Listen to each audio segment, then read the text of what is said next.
What's going on, everybody? I hope you're enjoying your Monday morning so far. This is NYG Jeffy T85 here, and I'm bringing you the BKN Game Recap for the Brooklyn Nets after they played yesterday afternoon/evening against the Oklahoma City Thunder, one of the up-and-coming young teams in the Western Conference. And the Nets have unfortunately dropped 2 games in a row in the last couple of games. So the Nets, they dropped this game against the Thunder by the final score of 112 to 102. So the Nets now have lost their last 2 games at the BarclaysCenter. And to be honest, a lot of it has to do with the fact that the three-point defense wasn't that great. They were giving up a lot of big shots against the Oklahoma City Thunder and their three-point shooters. Even though the Thunder didn't shoot great from the three-point line, I mean, they only shot 12 of 31. Only about 38%, 39% from the field. It's not bad. It's not great either. And they only did shoot about 44% from the field overall, 40 of 90. The Thunder really just did a terrific job hitting timely shots when they were there. Whether it was Shai Gilgeous-Alexander, whether it was Josh Giddey, whether it was Louis Dort, whether it was Isaiah Joe, whoever it was, when the times were needed, the Oklahoma City Thunder hit their key shots when they were up there, and that's what the Thunder did. They were able to knock down big shots. The Nets had trouble getting certain rebounds there on the court. And the Thunder pretty much just out-hustled the Nets when it came down to it. In fact, also, the Thunder went to the line 26 times, and they made 20 out of 26, while the Nets only went to the line 19 times. Nets actually surprisingly out-rebounded the Thunder 51 to 50, which is good to see. A lot of that has to do with the fact that Royce O'Neal and Nicolas Claxton crashed the boards a whole lot in this game. In fact, Nicolas Claxton was one of the biggest stars of this game that made it as close as it was. And the Nets actually at one point were leading this game by at least 10 plus points during the fourth quarter. But then the Thunder just started to work their way back into this basketball game. And eventually they took as much of a 12-point lead. And then the Nets couldn't make those key defensive stops to be able to find a way to hold out this victory against the Thunder. So the Nets overall, they were led in this game, ironically, by Seth Curry, who actually scored the most points off the bench. He had 23 points in 27 minutes. He actually shot 9 of 15 from the field. He was 3 for 8 from the three-point line, 9 of 15 from the field overall. He had 2 rebounds and 1 assist. He played in 27 minutes. Curry was the top scorer in the game. And most of you are going to think, well, what the hell happened to Kyrie Irving? Kyrie Irving had a miserable shooting day.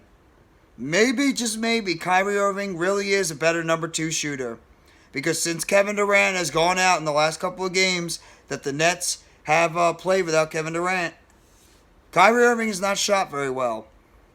This is the second game where Kyrie Irving has shot very poorly from the field. I mean, he shot 7 of 20, and he only hit 1 of 7 three-point shots. He scored 15 points during the game. He did have 6 assists and 6 rebounds, including a block shot and a steal. But you're not winning these basketball games if your best player right now on the court is shooting 7 of 20. Irving was miserable from the field. He couldn't buy a bucket. And this is not a good sign for the Nets if their best shooter can't hit the broadside of a barn. That's one of the reasons why this team lost. Also, the fact they shot 29% from the three-point line. And they shot 63% from the foul line, too. When they actually got their opportunities, they couldn't make any foul shots.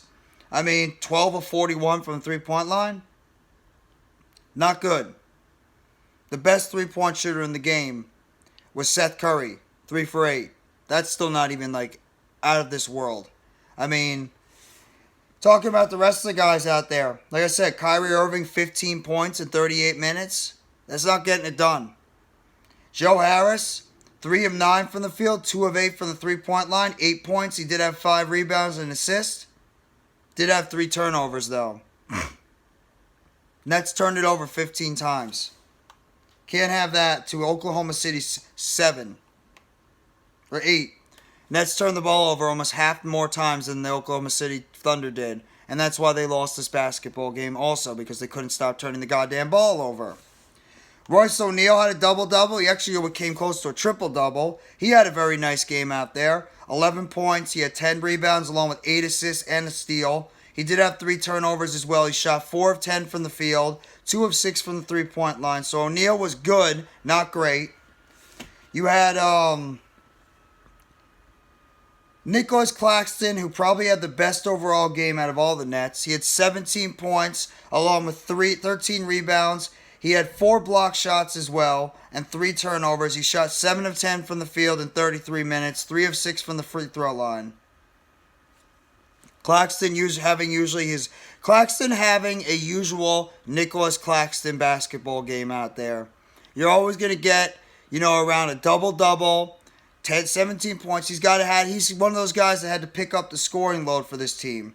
TJ Warren didn't have the best game out there. 3 of 8 from the field, 2 of 4 from the three-point line. He had 9 points, but he's going to have to be one of those guys that's going to have to go out there and start scoring more points because of the fact that Kevin Durant is not out there.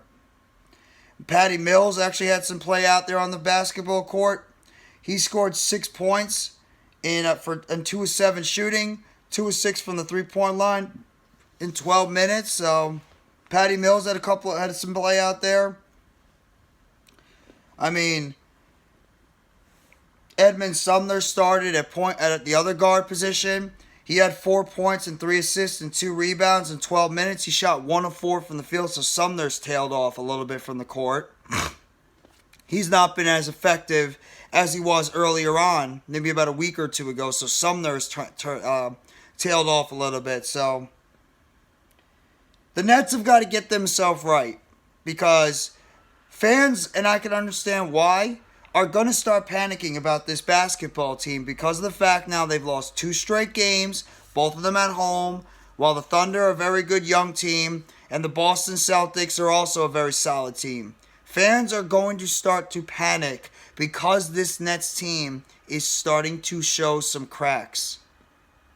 But at the same time, we cannot jump off the ledge and thinking that this team is going to all of a sudden start going on a major landslide.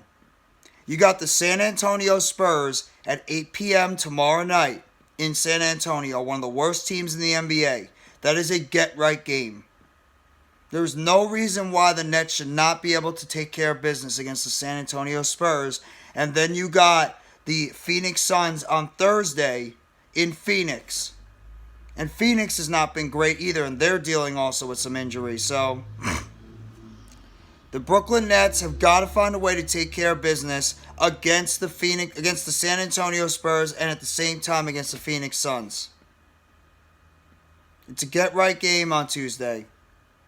Couple of back-to-back tough losses against the best team in the NBA in the Celtics, and then obviously against a young upstart team in the Oklahoma City Thunder. But the Nets can't start dwelling on what's happened to them now. They got to get right, go out there and start playing better basketball. And I'm sure they're going to be able to go out there and do it. I still have confidence in this basketball team. Kyrie Irving has got to shoot a lot better. They need to shoot better from the three-point line. They need to guard better against the three-point shot. But this Nets team is still very talented. I think they're going to be able to be okay in the end. So that's my BKN game recap. Brooklyn Nets unfortunately fall 112-102 to the Oklahoma City Thunder.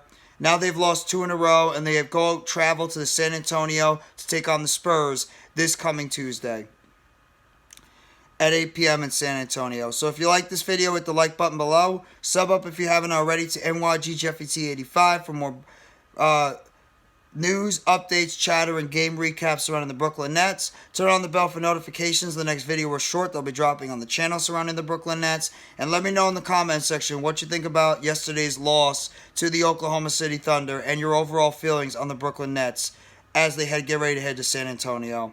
Thank you very much, everybody. Have a great rest of your Monday. Take it easy and let's go, Brooklyn Nets. It's a Nets world, and we all just live in it.